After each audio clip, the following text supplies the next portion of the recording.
warahmatullahi wabarakatuh. Perkenalkan, nama saya Sinda Saria dengan NIM 2212933 dari seksi 008. Pada kesempatan kali ini saya akan melaksanakan video praktik wawancara guru BK.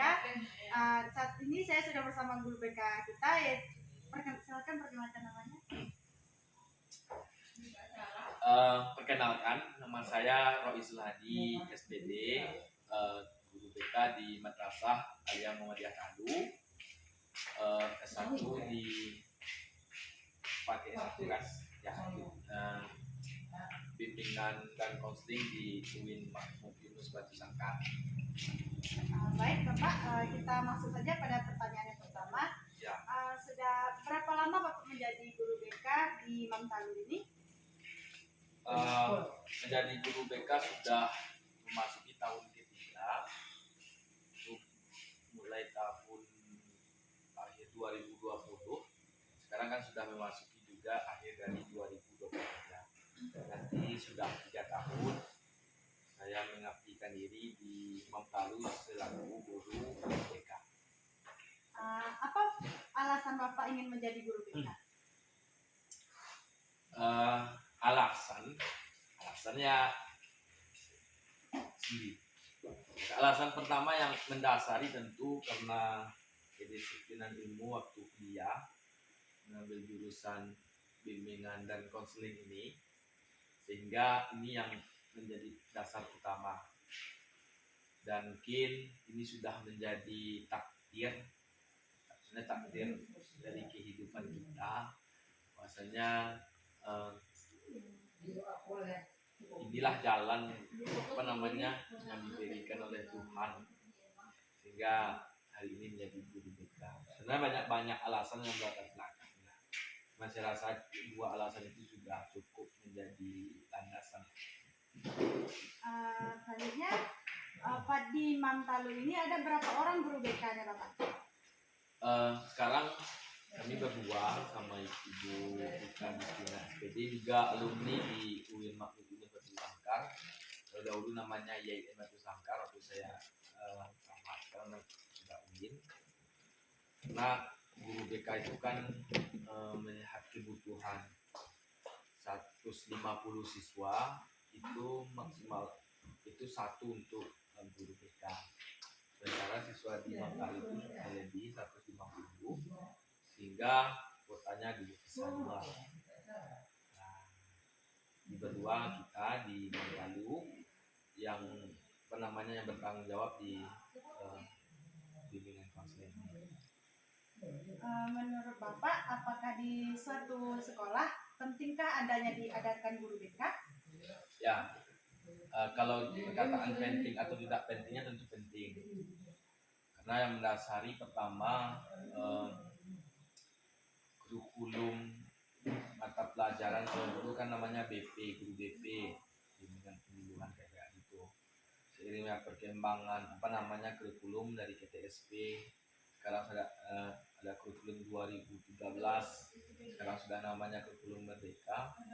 Itu masih ditempatkan atau masih ada mata pelajarannya yang bidang bimbingan konseling. Itu kajian akademiknya, saya rasa ini penting oleh para pengkaji pendidikan ini penting. Nah, itu kan selanjutnya kalau menurut pribadi saya tentu ini penting. Pertama, ini kalau nggak penting saya takut juga lah.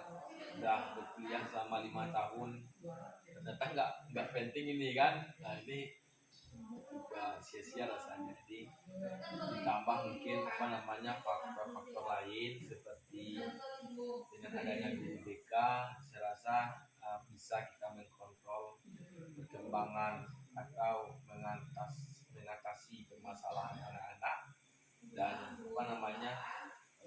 kemandirian anak itu bisa lebih cepat, karena ada subjektifnya ya, seseorang yang fokus untuk mengawasi dan membedakan hal itu. Baik, selama Bapak menjadi guru BK, Ya. apa saja kendala atau masalah yang sering muncul yang terkait dengan BK? Kalau mungkin kalau kita kita memandang sebelah apa namanya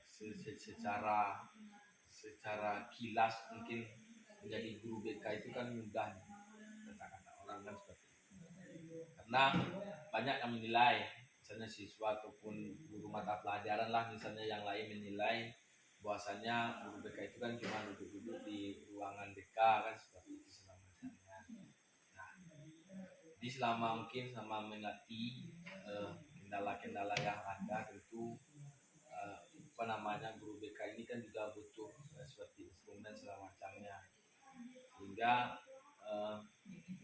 ketika dia melakukan namanya program pelajaran BK ini tidak terhalang.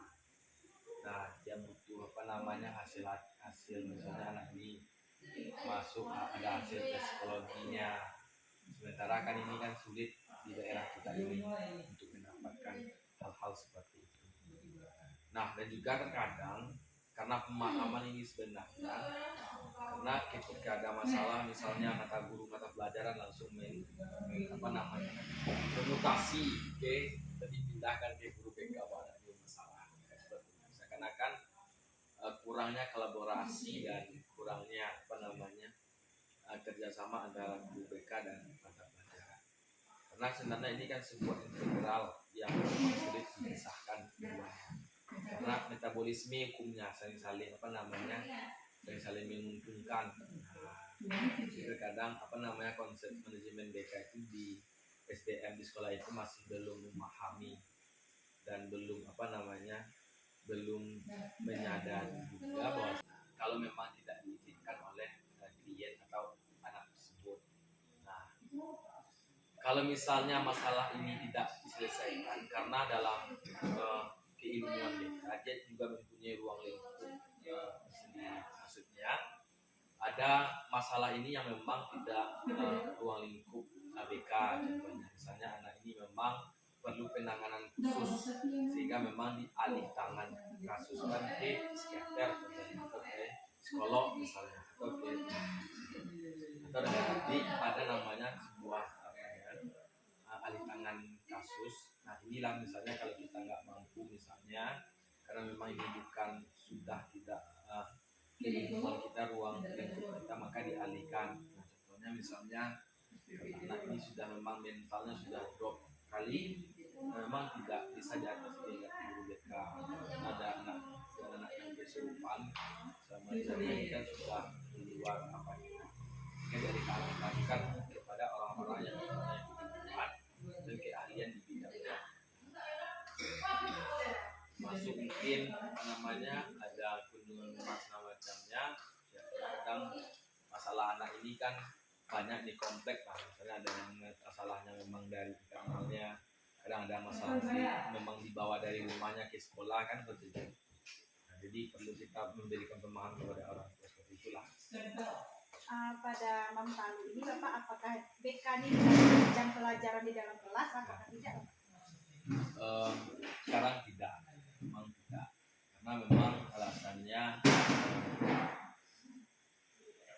tidak apa namanya ya karena belum dapat jadwal, bukan dapatnya dalam penyusunan mata-mata pelajaran masih mengalami kekurangan waktu kan seperti itu, jadi tidak diberikan waktu.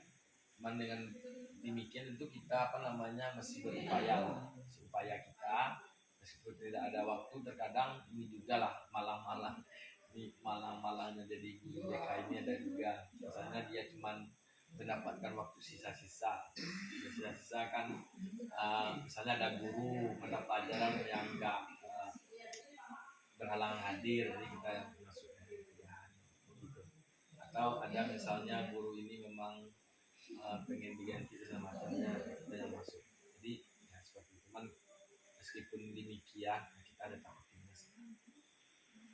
Menurut Bapak, apakah ada guru mata pelajaran yang beranggapan bahwa BK ini hanya bersangkutan pada guru dari bimbingan sosial ini saja, Bapak? Ya, ada. Jadi mungkin kalau terkait pertanyaan itu, ini sampai pertanyaan sebelumnya, karena pemahaman dan apa namanya ruang lingkup kita memahami BK itu kan nggak seluruhnya di software atau di memang betul paham kan seperti itu. Karena terkadang ada guru ini karena memang basicnya nggak pendidikan, gitu. Ada guru fikih dan guru apa lagi ya, guru tidak Arab gitu kan. Nah dia basicnya itu kan nggak dari pendidikan.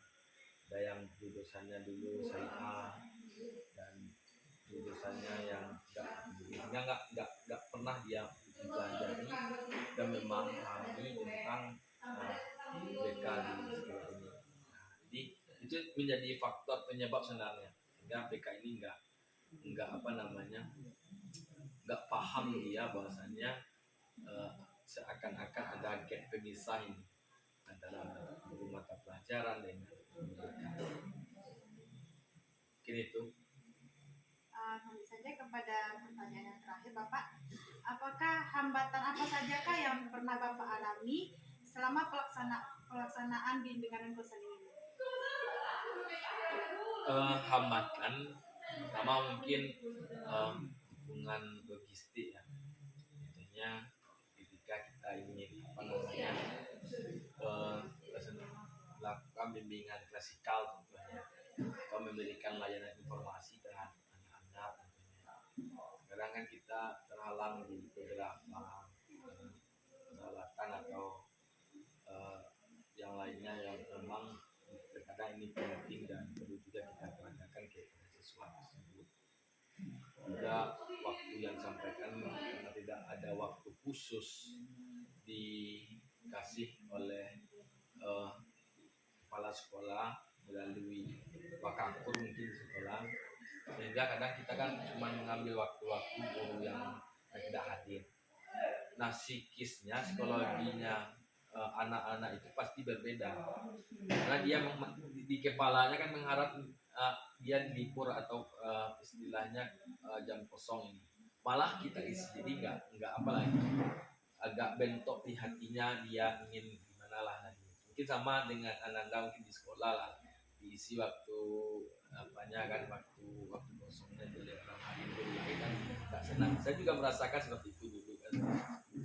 Nah, jadi itu juga termasuklah hambatan yang apalagi ketiga ya dukungan sistem tadi lah, atau seperti mata pelajaran menganggap mungkin BK gimana cuma untuk mengataskan masalah gitu kan, atau yang ketika ada masalah-masalah ini memang dirumuskan atau dialihkan ke guru BK kan nggak juga seperti itu. Ada SOP-nya sama apa namanya SOP di BK itu kan juga ada manajemennya, itu kan juga ada.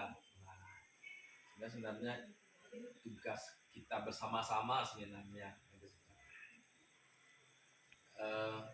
Kendala terakhir mungkin finansial lah. Jadi guru BK ini apa namanya harus dikasih lah gaji yang lebih besar gitu kan, sehingga kita bisa fokus dia memikirkan dari pagi sampai malam. Nah mungkin itu sendiri. Terima kasih Bapak. Mungkin itu saja video wawancara kita pada saat ini. Terima kasih Bapak sudah membantu. Mungkin sekian. Assalamualaikum warahmatullahi wabarakatuh.